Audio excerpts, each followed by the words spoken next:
Bonjour et bienvenue à vous pour ce nouvel épisode de l'Instant T où aujourd'hui je vais vous parler des lois dans la pratique de l'ésotérisme. Alors je vais les aborder très succinctement, on pourra les développer un peu plus dans une vidéo qu'on fera ultérieurement avec Mélissandre. Pourquoi je tiens à vous en parler aujourd'hui, c'est pas pour le côté moralisateur, hein, rassurez-vous. En fait je pars d'un principe très simple qui dit nul n'est censé ignorer la loi. Et je pars d'un principe encore plus simple qui dit que si tu veux respecter une loi, il faut la connaître. Mais si tu veux la contourner, il faut la connaître aussi. Pourquoi ? Parce que si tu veux trouver une petite faille pour pouvoir la contourner intelligemment, il faut que tu la connaisses par cœur. La première loi que je voudrais aborder avec vous, c'est la loi de l'empreinte. La loi de l'empreinte, elle dit quoi ?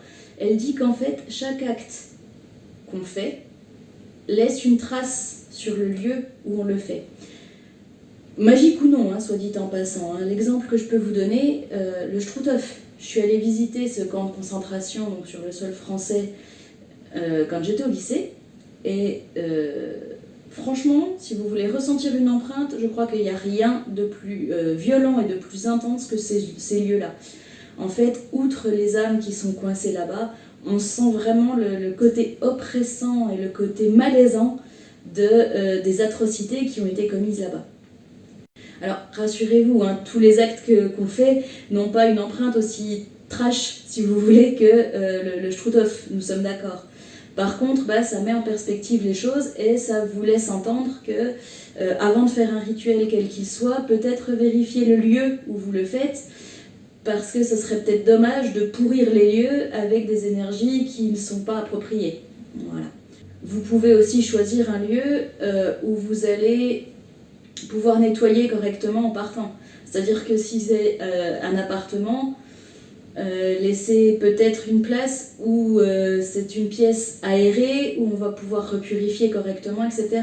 En extérieur, faire en sorte que la végétation ne soit pas affectée, que les animaux puissent continuer à y venir, etc. Si vous choisissez un coin de forêt, faire en sorte de ne pas pourrir la faune et la flore locale. Enfin voilà pour la loi de l'empreinte. La deuxième dont je veux vous parler, c'est la loi de l'analogie. Concrètement, qui se ressemble, s'assemble. Je m'explique. Si vous diffusez des ondes positives, de joie de vivre, de bonne humeur, de bonnes vibes, si vous voulez, vous allez attirer vers vous des gens qui sont dans le même état d'esprit. Des entités également, qui peuvent éventuellement vous filer des coups de pied aux fesses pour vous aider à avancer, et plus généralement des coups de main quand vous êtes dans ces états-là. La loi de l'analogie, c'est aussi comme ça que, en gros, j'ai rencontré Mélissandre. Alors là, je vais vous raconter un petit peu ma vie, je suis désolée pour ça, mais voilà, je vais essayer de faire court. En gros, quand j'ai rencontré Mélissandre, j'étais à l'adolescence, c'est-à-dire que j'étais dans un état d'esprit de rébellion, j'étais dans un état d'esprit de colère, de rage, enfin voilà, la crise d'adolescence dans toute sa splendeur. Et justement, j'attirais à moi pas mal d'ennuis, pas mal de mauvaises choses, on va dire ça comme ça. J'étais vraiment dans une mauvaise période. Et en fait, si Mélissandre est venue à moi, c'est parce que ma magie se réveillait. Et du coup, sa magie a reconnu la mienne.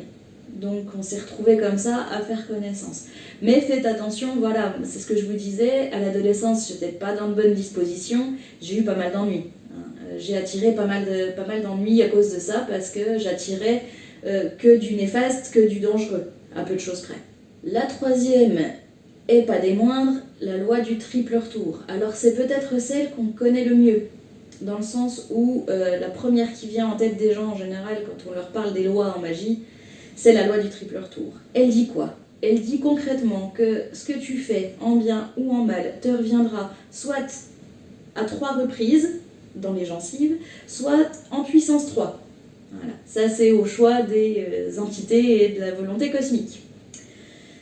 Donc, concrètement, ça veut dire que, évidemment, il faut faire attention à ce qu'on fait, qu'il faut être prudent et pas forcément souhaiter du mal. Alors, encore une fois, je vous disais dans la vidéo où on répondait au YouTube Pagan Challenge que j'avais jamais fait de rituel de vengeance.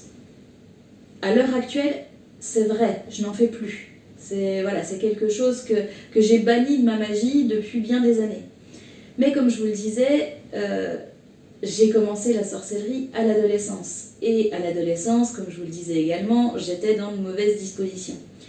Je sortais d'un deuil qui s'était très très mal passé, je sortais d'une rupture très difficile, et j'ai voulu, entre guillemets, me venger de ce garçon qui m'avait quittée. Bon, pas de problème, je suis allée sur ces entrefaites, je suis allée voir Bélissandre, je lui ai dit, écoute, est-ce que t'as pas une combine pour que je puisse lui faire autant de mal qu'il m'en a fait, etc. etc. Bélissandre me dit, ouïe, halte là, mauvaise idée, loi du triple retour oblige. Bon, qu'à cela ne tienne, qu'est-ce que ça veut dire? Bon, elle m'explique vaguement que, en gros, si je lui souhaite du mal, il va m'arriver encore plus d'ennuis et que c'est peut-être pas la peine de chercher les coups, et que du coup, il vaut mieux que je m'abstienne. Et elle me fait parler de ce qui m'a fait mal concrètement dans ma relation avec ce garçon, etc., etc. Et elle me dit, mais attends, du coup, faudrait peut-être changer ton fusil d'épaule. Et elle me dit, est-ce que ça serait pas mieux pour toi que finalement il ouvre les yeux sur ce qui t'a fait comme mal, sur ce que t'as ressenti toi, voilà. Et du coup, elle m'a, entre guillemets, reprogrammée, dans le sens où j'y allais plus du tout pour me venger, mais pour l'aider à ouvrir les yeux sur ce qui s'était réellement passé dans notre relation. Et du coup, j'y allais pas du tout dans la même optique. Et le triple retour a été franchement moins violent. Petite parenthèse, on a aussi fait le rituel à deux, ce qui a déjà de base divisé en deux la charge de triple retour. Voilà pour les 3 lois, entre guillemets, basiques. Quand j'ai fait des recherches à cette époque-là sur les lois en ésotérisme où il fallait faire attention, j'étais tombée sur une phrase que j'avais beaucoup aimée qui disait « En ésotérisme, il faut savoir, vouloir, oser et se taire ». Savoir pourquoi? Parce que se lancer à l'aveugle, à moins d'avoir le cul bordé de nouilles, pardon pour la formule, ou des entités extrêmement puissantes qui vous évitent de vous planter dans un arbre bêtement, y aller sans savoir ce qu'on fait, c'est plutôt dangereux. Oser. Pourquoi oser? Parce que si vous voulez que les choses changent, mais que vous restez dans votre chambre à vous tourner les pouces et à attendre que ça change tout seul, vous allez attendre longtemps. Vouloir, parce que la volonté, en fait, permet de diriger les énergies correctement et du coup de les emmener du point A au point B sur le chemin que vous avez tracé. Donc c'est quelque chose qui vous permet d'avoir une action plus précise, en fait, plus nette, et donc plus sûre d'être efficace. Et enfin, se taire. Alors, se taire, pour moi, c'est un parallèle peut-être avec ma version de la loi du secret. Comme vous le savez, j'assume parfaitement d'être une sorcière. Je le dis depuis le début et je l'assume depuis que j'ai une quinzaine d'années. Donc, j'ai plus de secret vis-à-vis de ça. Hein, sinon, je ne serais pas sur YouTube, on est d'accord. Donc, j'ai plus aucun secret vis-à-vis de ça, c'est pas le problème. Par contre, j'ai pu constater au fil de ma pratique que certains actes magiques nécessitaient qu'on se taise. Je m'explique encore une fois.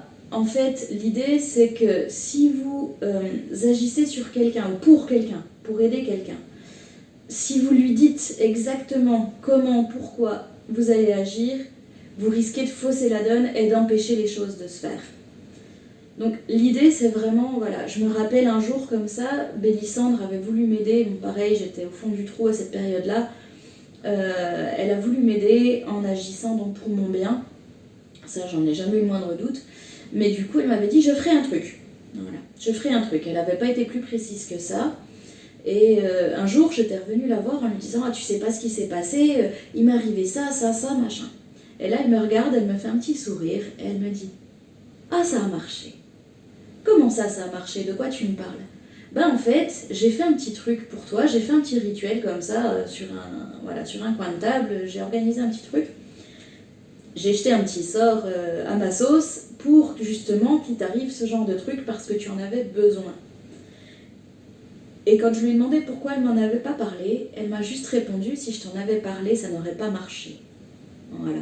Donc effectivement, et j'ai eu confirmation plus tard avec les entités avec lesquelles je travaille, que certains actes magiques qu'on fait doivent être tus jusqu'à ce qu'ils fonctionnent. Une fois qu'il fonctionne, si vous voulez en parler à la personne sur laquelle vous avez agi, pourquoi pas? Il y a aucune objection. Si vous voulez crier sur les toits après que vous avez des sortilèges efficaces, des trucs comme ça, pourquoi pas? J'y vois pas d'objection. Mais après coup, parce que sur le moment, les choses sont peut-être un peu plus compliquées qu'elles en ont l'air, et il faut les garder pour soi pour être sûr qu'elles ne se diffusent pas, qu'elles ne se dispersent pas, et qu'elles restent efficaces. Voilà, et ben écoutez, je pense avoir fait le tour sur les lois en ésotérisme. J'espère que cette vidéo vous aura plu, on vous donnera un peu plus de détails donc, à l'occasion avec Bélissandre. En attendant, n'hésitez pas à commenter, liker, partager, vous abonner, ça fait toujours plaisir. Et moi je vous dis à bientôt autour d'une nouvelle tasse de thé.